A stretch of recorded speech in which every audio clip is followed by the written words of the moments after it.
Hello and welcome to 1549 of the series. It's progressing rapidly here. I will now go into the zest of Joachim Schulte's experience and expression. I read the introduction, which I think was a necessary start to get into what's happening. Joachim really wants to get into the deeper things, all of the writings of Ludwig Wittgenstein.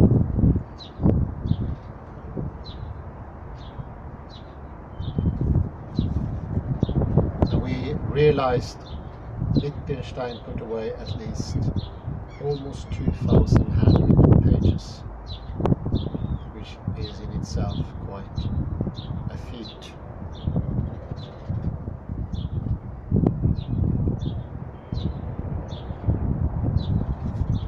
And I read the last bit of the introduction here to have a sort of segue into the chapters.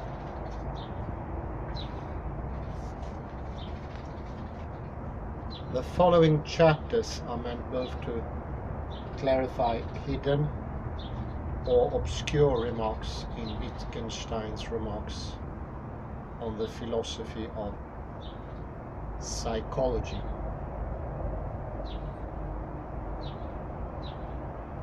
and to point out certain conceptual connections and developments in his thinking during the late 40s.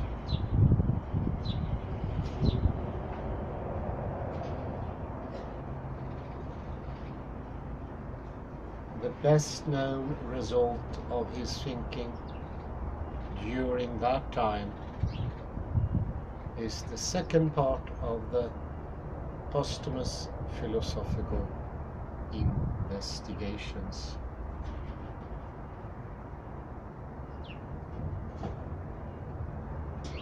But most people who have investigated this question will agree on this part, which was added by the editors of that book.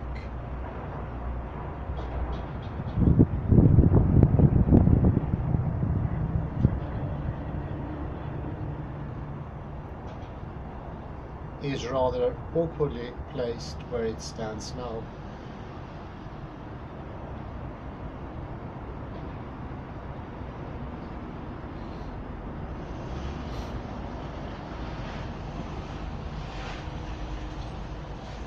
I think that von Wright is grosso modo right in saying that part one of the investigation is a complete work, and that Wittgenstein's writings from 1946 onwards represent in certain ways departures in new directions.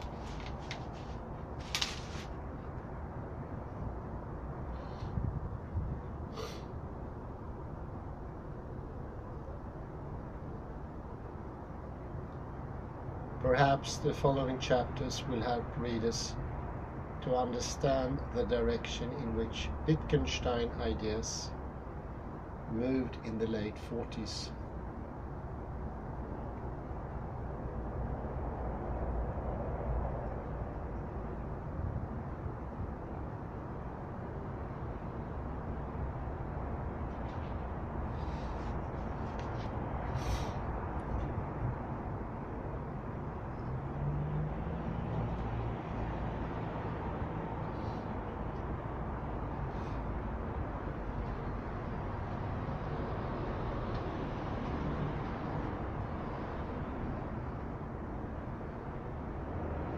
Two, language games.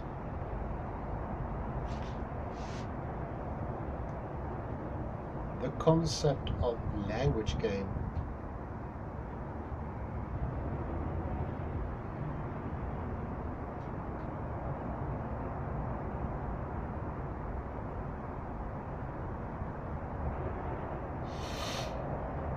is one of the most important and most characteristic of Wittgenstein's later philosophy.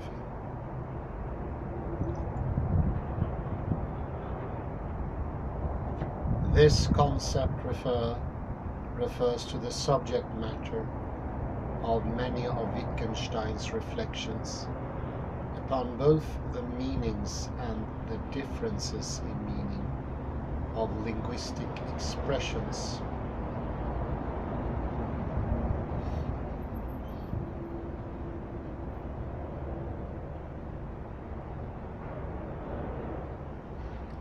And at the same time,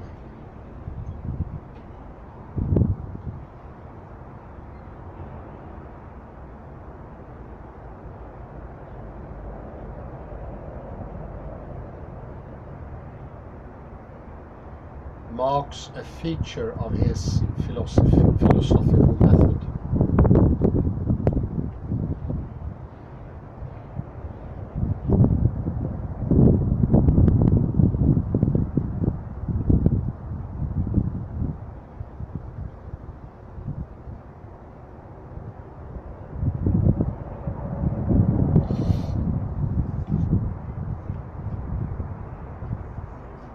This method is intended to shed light on conceptual connections by means of describing language games.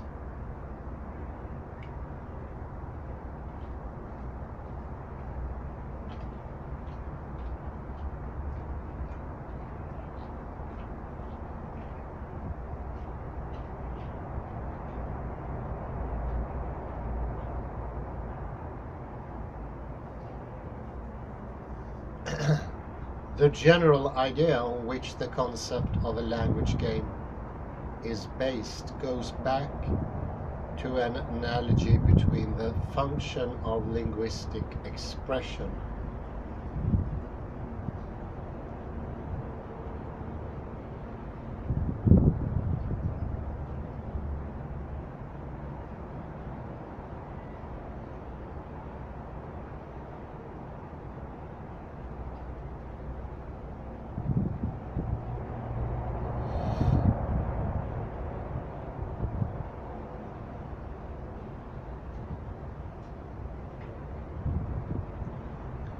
and the function of chessmen or similar pieces used in playing games.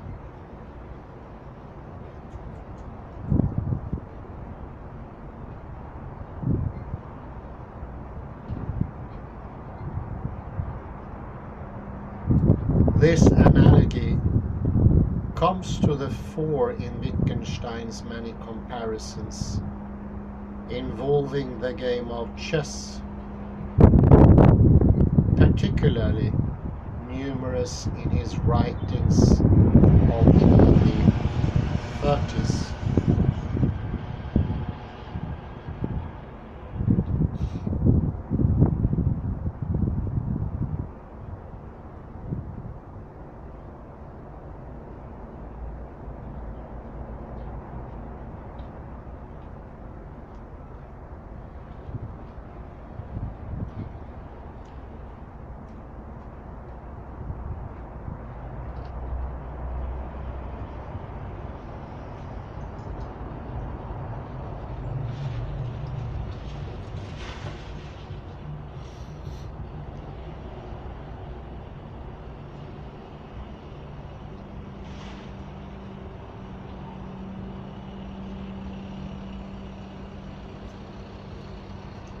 These comparisons, however, are merely the starting point of a development which leads to an increasingly comprehensive and autonomous conception.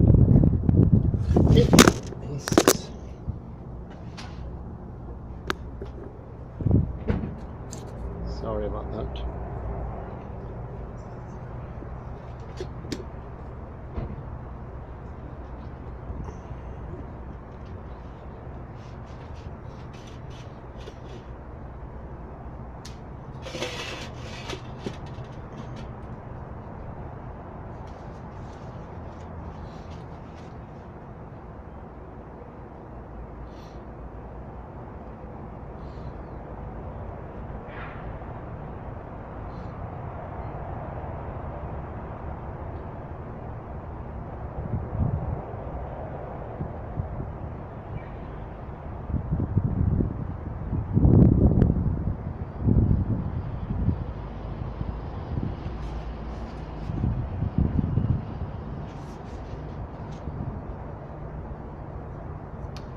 confrontation between games like chess or tennis on the one hand, and games comprising real or possible uses of linguistic expressions.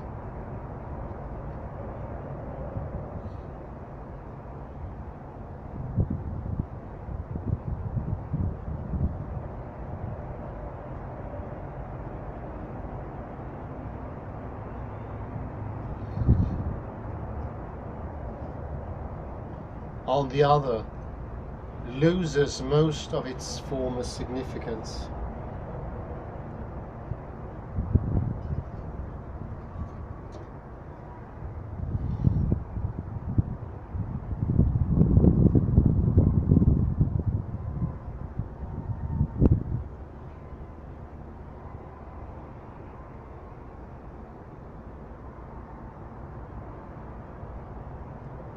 It is thus a mistake if, in explaining Wittgenstein's notion of a language game, too much stress is laid on the existence of analogies between games and uses of language, thereby suggesting that the concept of language game is largely a metaphorical one. And I think that is something that came to mentioning many times before. It's a trap to fall into. They are very far from metaphorical. They do point to actual use. It is not like language is almost like a game, like chess. No, there is nothing at all of metaphor with them.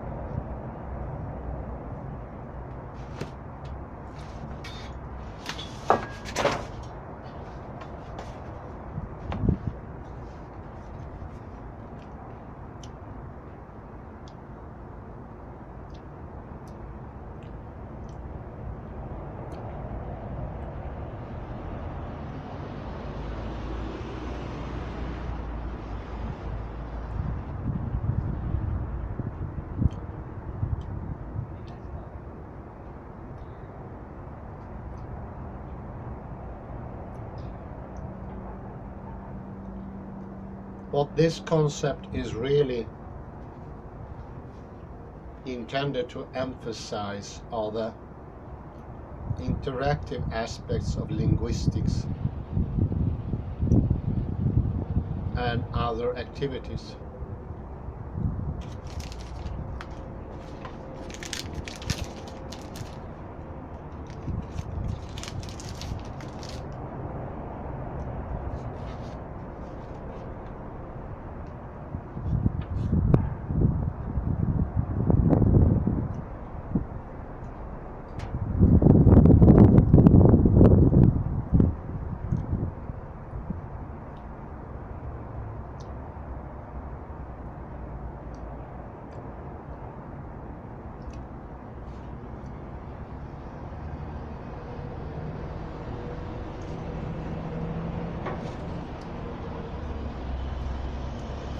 Wittgenstein does not content himself with pointing out mere similarities between uses of linguistic expressions and the uses of chessmen, or between following the rules of games and those of language.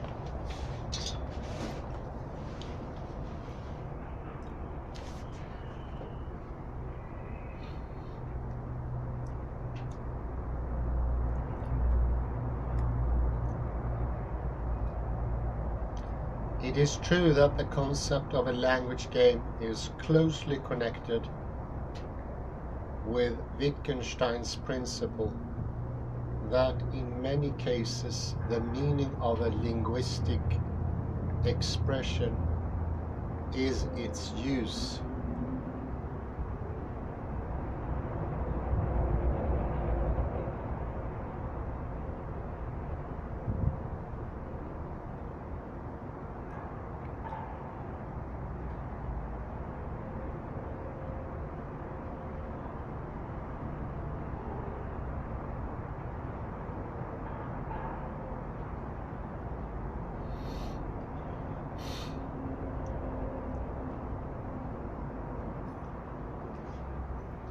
It would be a mistake, however, to follow Kenny's strategy of employing this idea of the use of linguistic expressions to construct a connection, or at least a certain continuity, between the conception of meaning, which can be found in the Tractatus,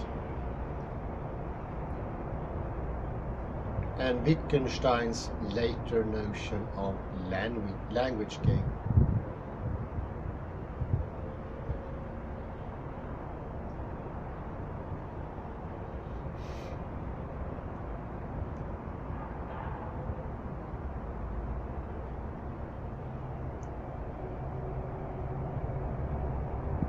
One gets nearer the mark if one sees the development of that notion in the context of Wittgenstein's gradual rejection of the ideas of the Tractatus in his writing of the late 20s and early 30s.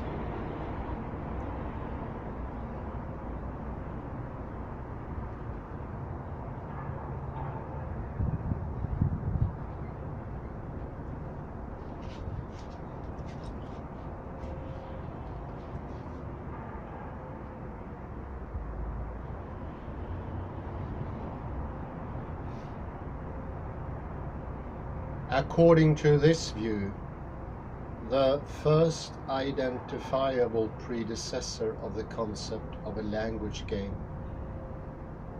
is the idea of language as a calculus.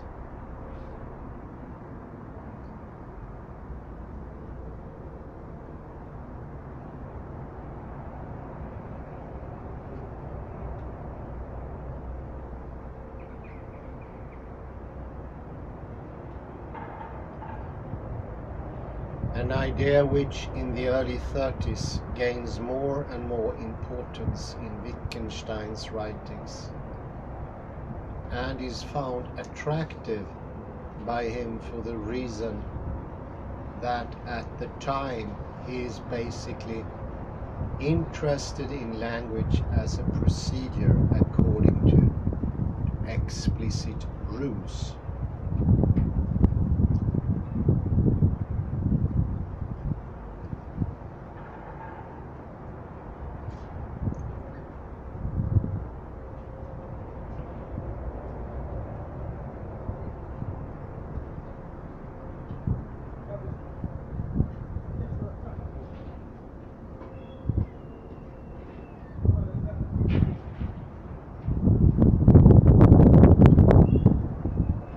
But the closer Wittgenstein investigates the idea of language as a calculus,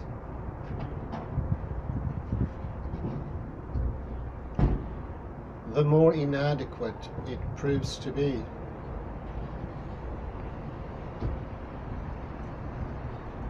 The clearer the inadequacy of the idea becomes, the better he grasps the need to turn an examination of different features of the use of language.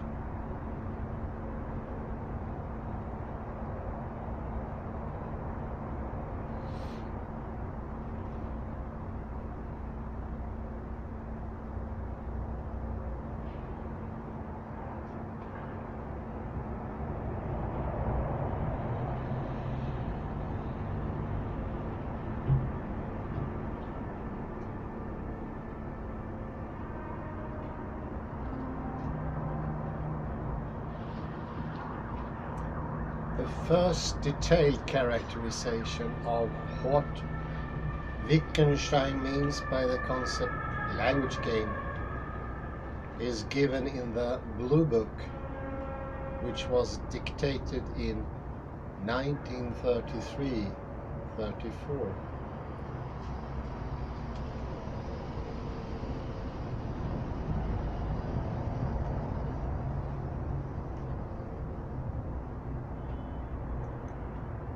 I shall in the future again and again draw your attention to what I shall call language games.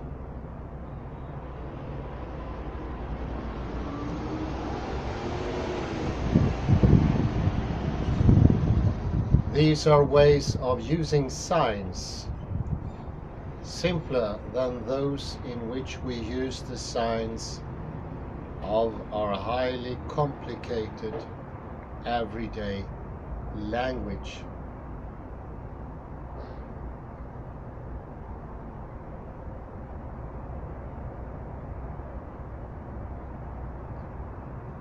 Language games are the forms of language with which a child begins to make use of words.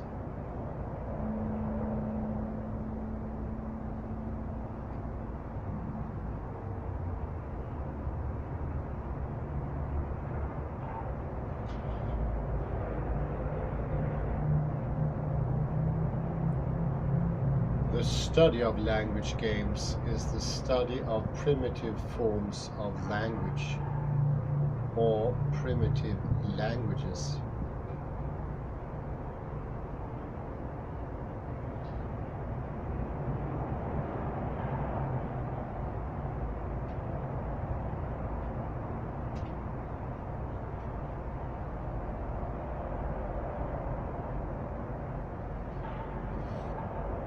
If we want to study the problems of truth and falsehood, of agreement and disagreement of propositions with reality, of the nature of assertion, assumption, and question, we shall with great advantage look at the primitive forms of language in which these forms of thinking appear without the confusing background of highly complicated processes of thought.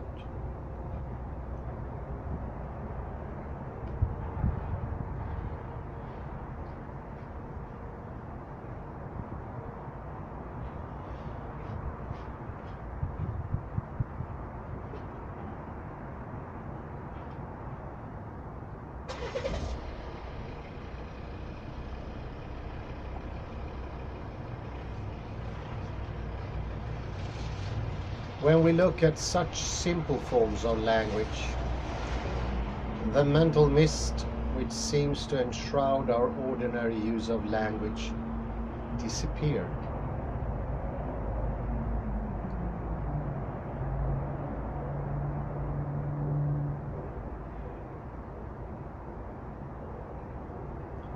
We see activities, reactions, which are clear-cut and transparent.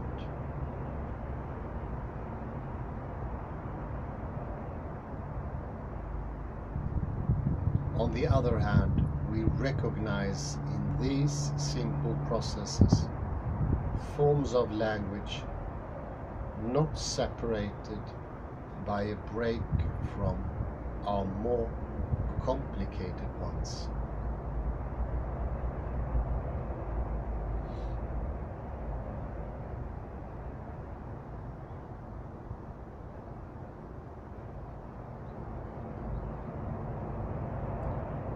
We see that we can build up the complicated forms from the primitive ones by gradually adding new forms.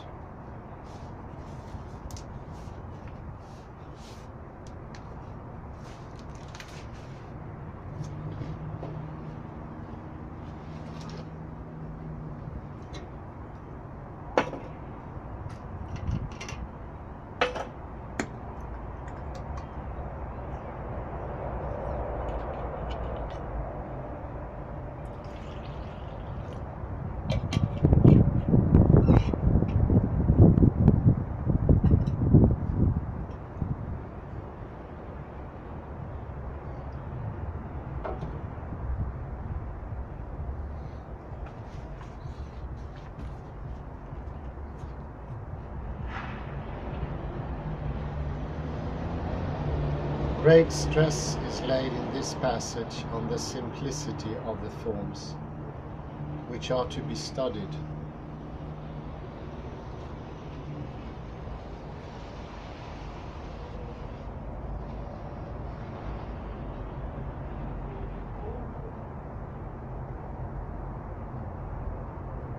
And Wittgenstein expresses his firm belief that consideration of primitive language games, in particular of the techniques employed by children,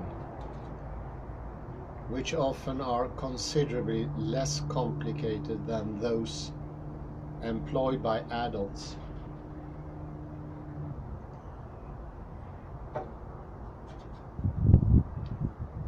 will facilitate an understanding of our complex ways of using linguistic expression.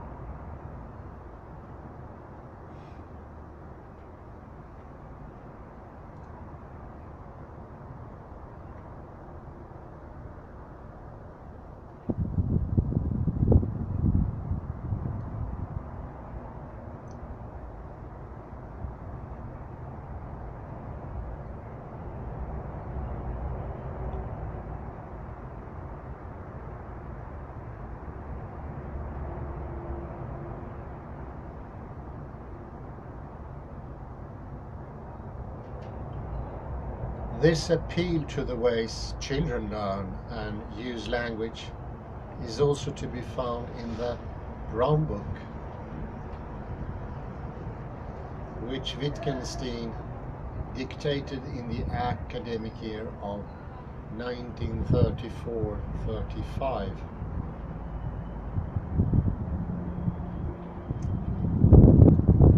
As well as in the German version of this work, which was written in Norway in the summer of 1936.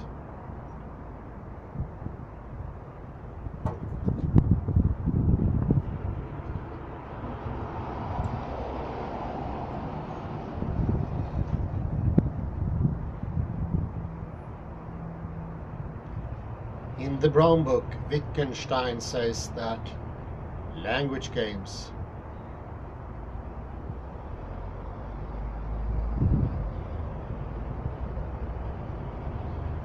are more or less akin to what in ordinary language we call games.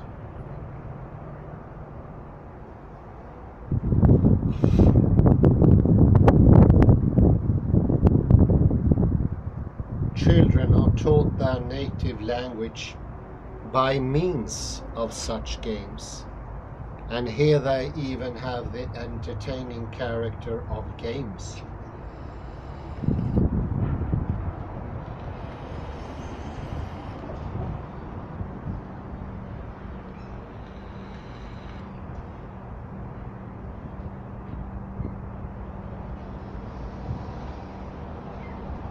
But when Wittgenstein goes on to add a new thought,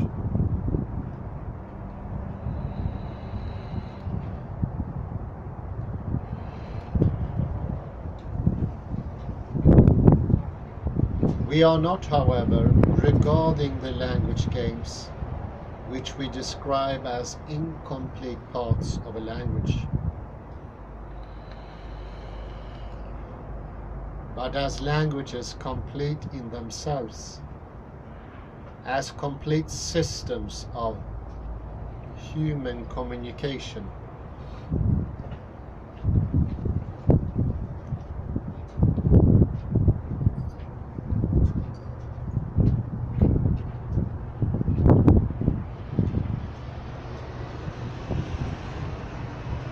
To keep this point of view in mind, it very often is useful to imagine such a simple language to be the entire system of communication of a tribe in a primitive state of society.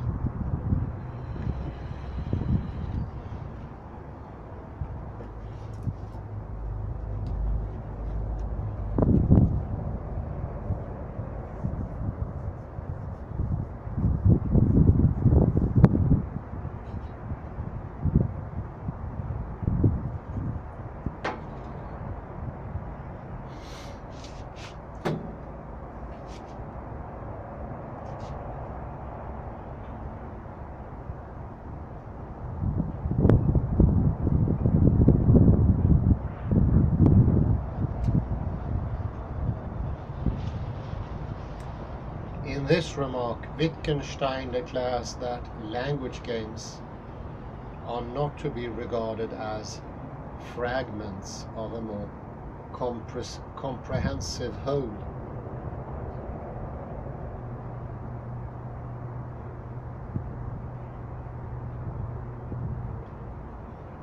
But rather as independent units.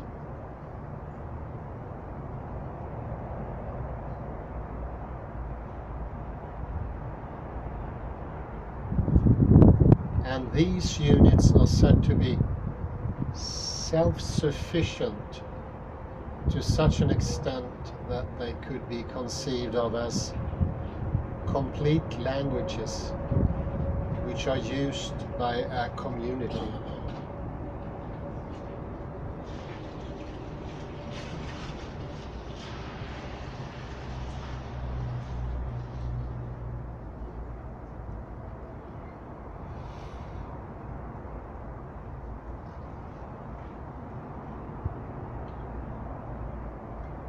This radical idea, however, is untenable.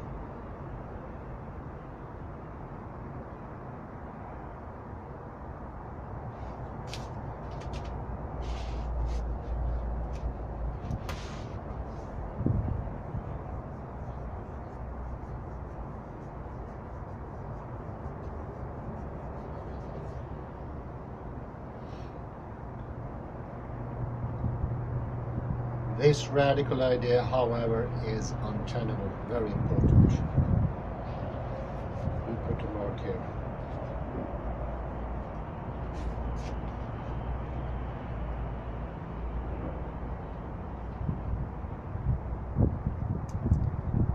If it is construed as a kind of preventive reply to an anticipated objection, alleging the incompleteness of a given account.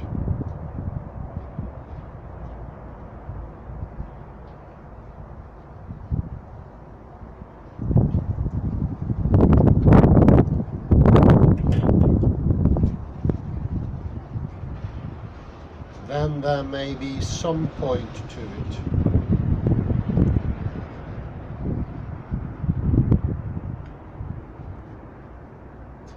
But the claim that a language game, like that of the builders described in paragraph 2 of the Philosophical Investigations, is to count as a complete primitive language is simply incredible, and in addition, incompatible with Wittgenstein's mature notion of a language game.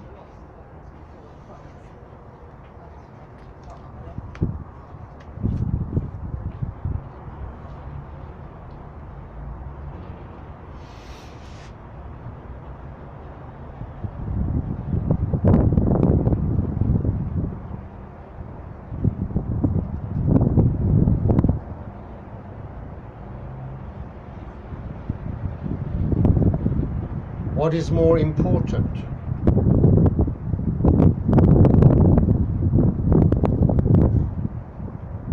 Than the misleading suggestion of the completeness of language games is the recommendation given in the German version of the above quoted passage from the Brown Book.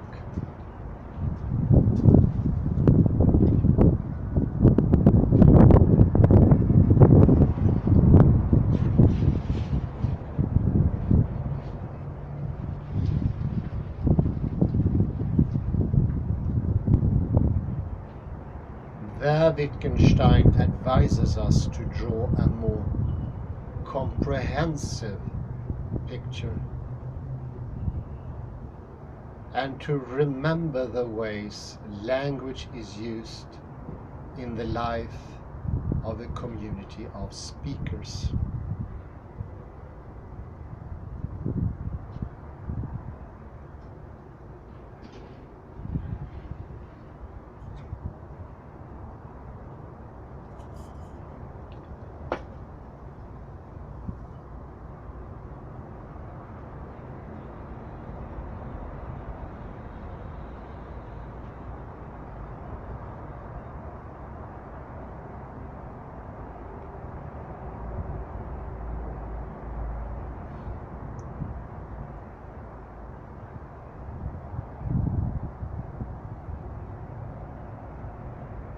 This recommendation is meant not only to encourage us to make use of a certain heuristic means,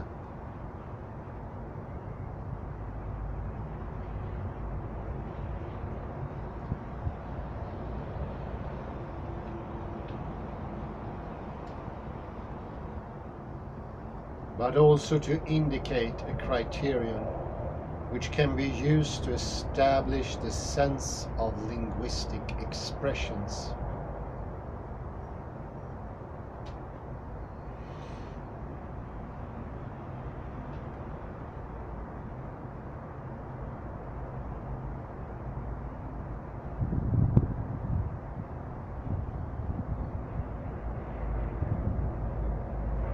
Such expressions are, as Wittgenstein keeps reminding us, used in a way similar to that of using tools or instruments.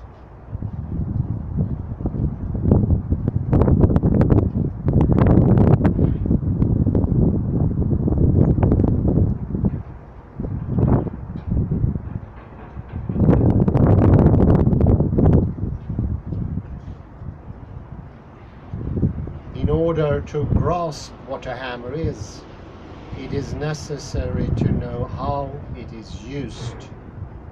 And in order to understand how it is used, it will not be enough to know how it is handled, but also what it is used for.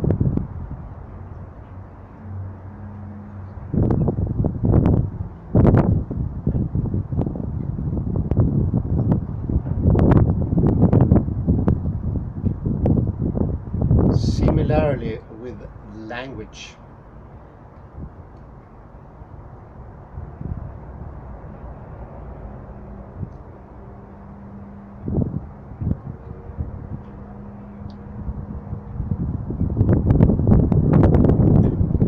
And just as it is impossible to indicate one purpose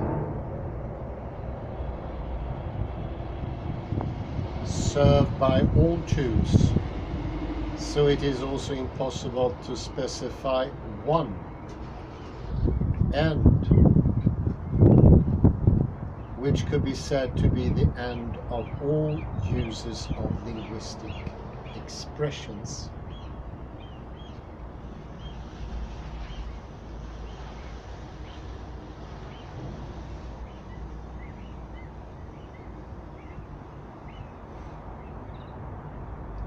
So language is, in this way, something that takes skill and development.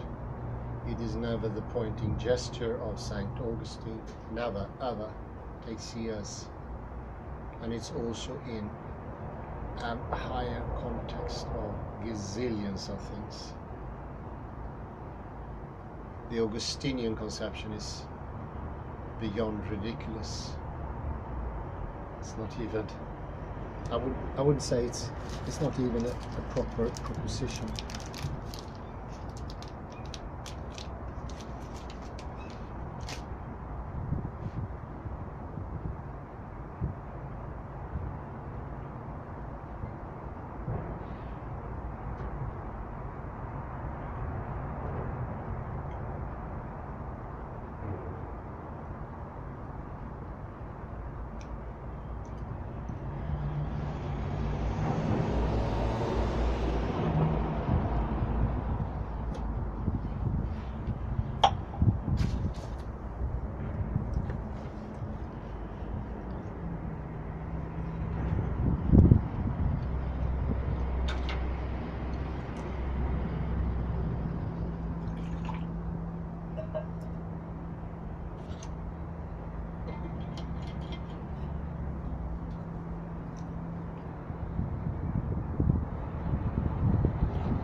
it would not only be futile but wrong to claim that language serves no purpose but that of communication, or that it is the function of all linguistic expressions to refer to something.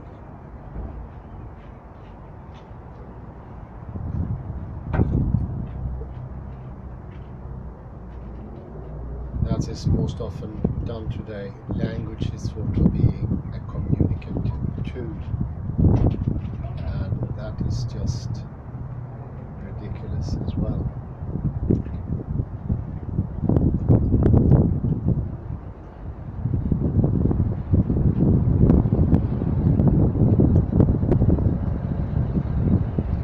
Just as we shall be able to make out the different jobs done by different tools only if we pay attention to the varieties of ways in which they function.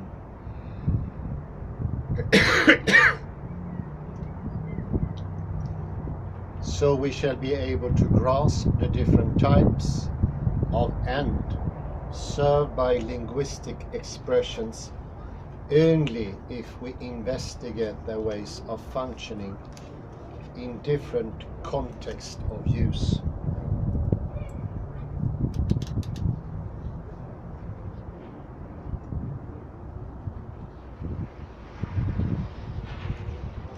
If we wish to discover the sense of an expression, we need not restrict ourselves to looking at those games which are actually played by speakers of the language in question.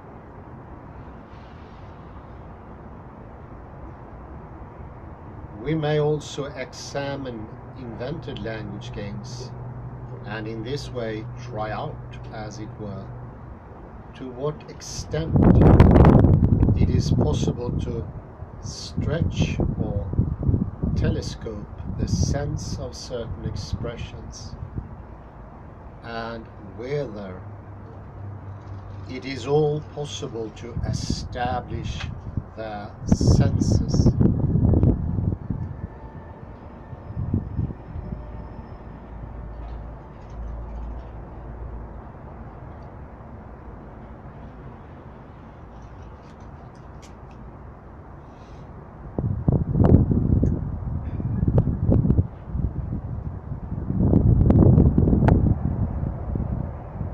Wittgenstein's descriptions and discussions of actual and invented language games serve a number of purposes.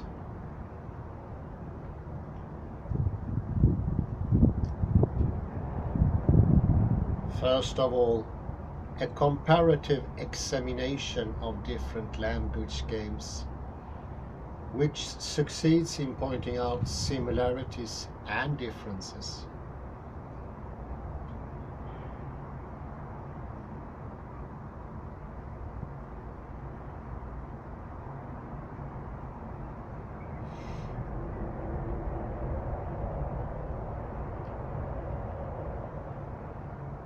Overlappings and discontinuities will enable us to arrive at a conspectus or overview of the various ways in which our use of linguistic expressions is determined by rules.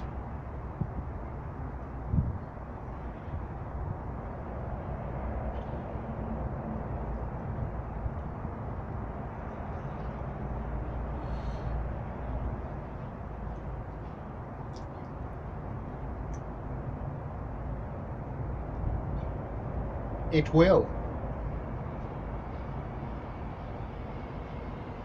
It will make it possible for us to grasp whether and how these rules can be modified.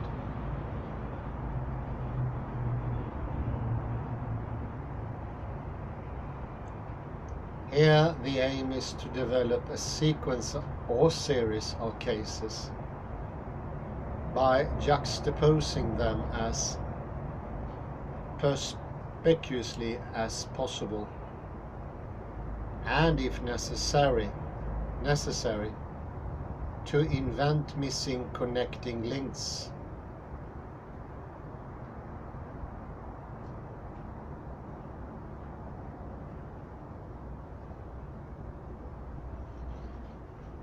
Thus giving our use of linguistic expressions a certain shape, a face, or physiognomy, as Wittgenstein says, in order to render strikingly visible the relevant similarities and differences.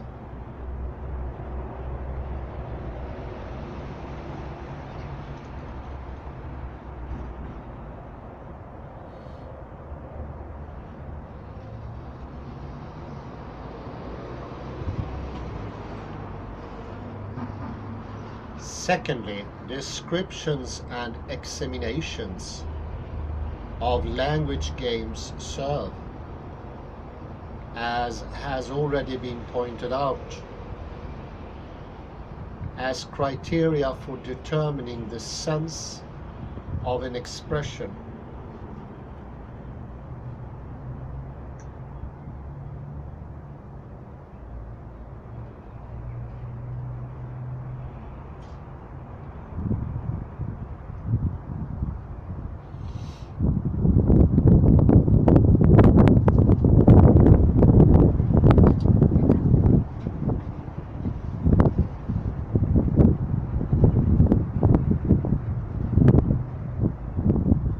And also as a kind of test for finding out whether expressions make sense or whether they can. For instance, in invented language games.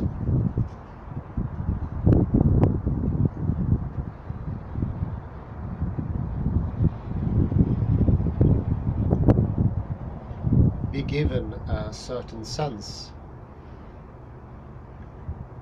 My comment here, this is an enormous expansion of Gibson's affordances, or Tony Shamiro's understanding of affordances.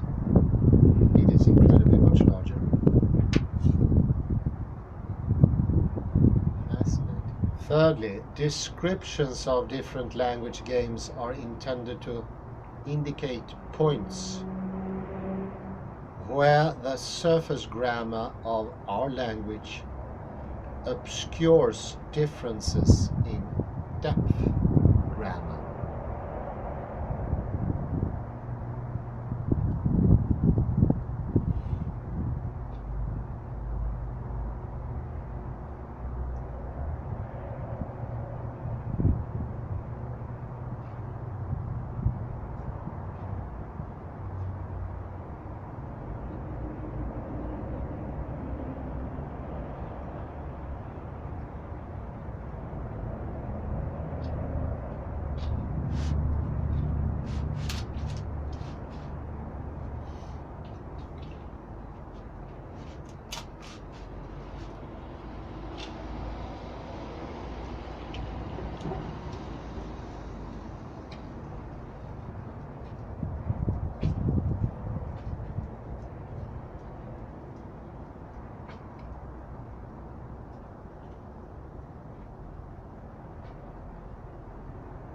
This involves trying to distinguish different types of language games.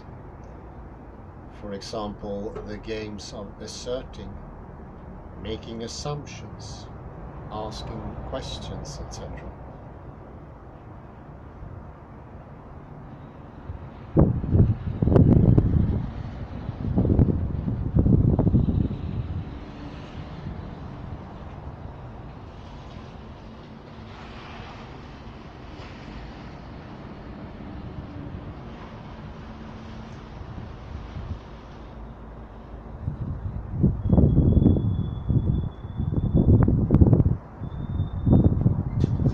Here it must be remembered that Wittgenstein recognizes language games of all kinds of complexity.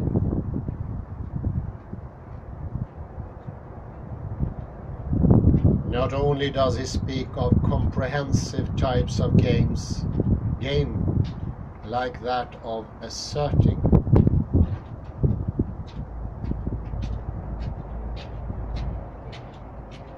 he also mentions more specific ones, like the games of reporting and recounting dreams.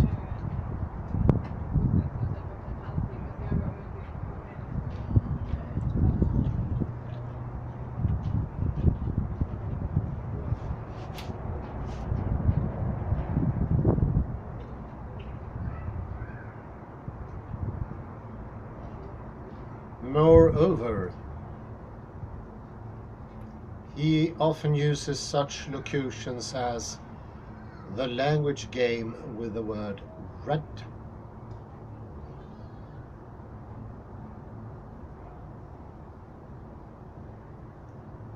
And of course, a language game in this sense will cut across several types,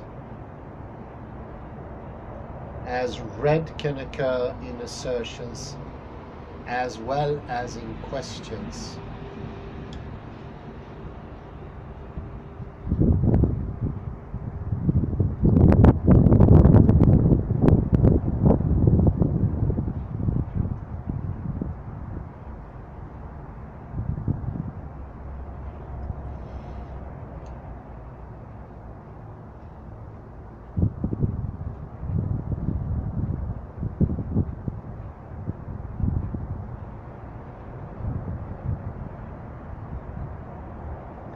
In reports and in narratives of dreams.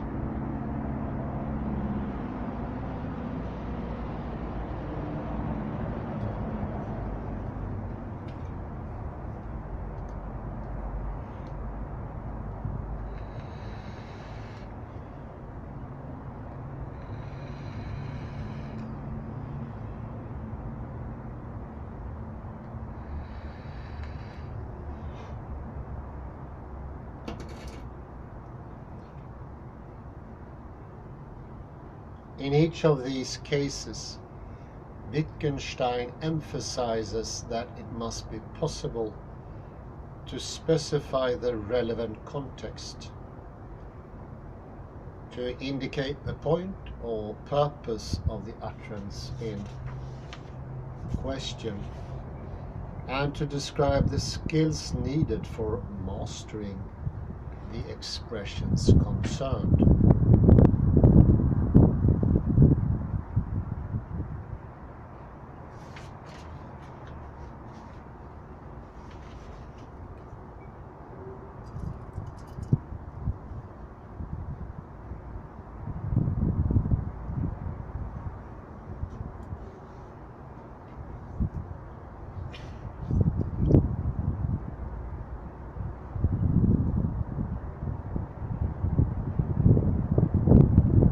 In Wittgenstein's writings of the late 40s, the concept of a language game, as it was developed in the 30s, retains its importance.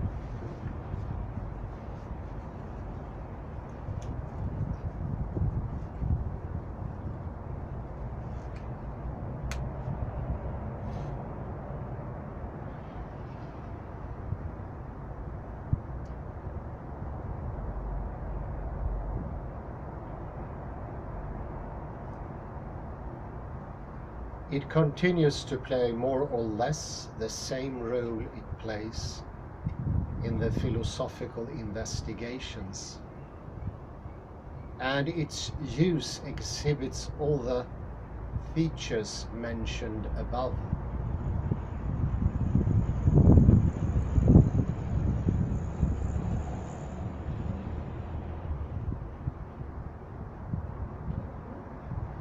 But a certain tendency can be noticed in which is well worth pointing out.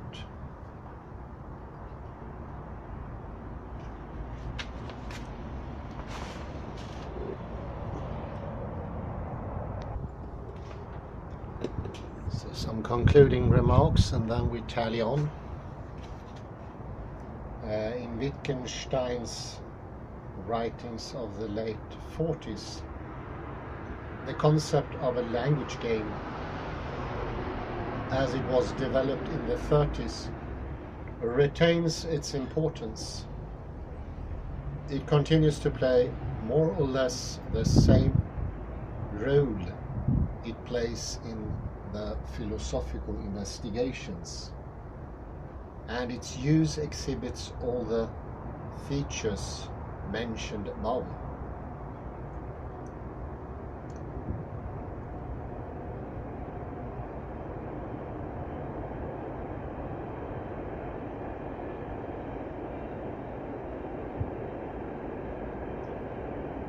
But a certain tendency can be noticed, which is well worth pointing out.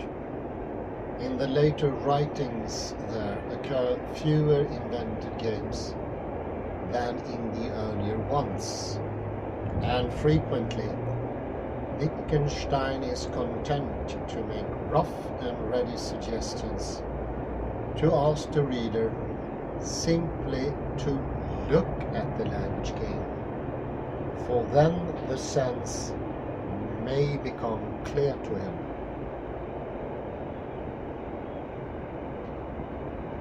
And as we conclude here, and I think it's beyond misunderstanding now, language games evolves from use, and he uses language games to tell it's not only about use, doing things, it's much more. But use, it's just a pointer. Try to make a gestalt of language games, that it involves loads more than use. Use is a good start. And I think that was in that context he used the idea that the small language games were complete, as to hint they are not metaphorically used. They are most definitely directly used.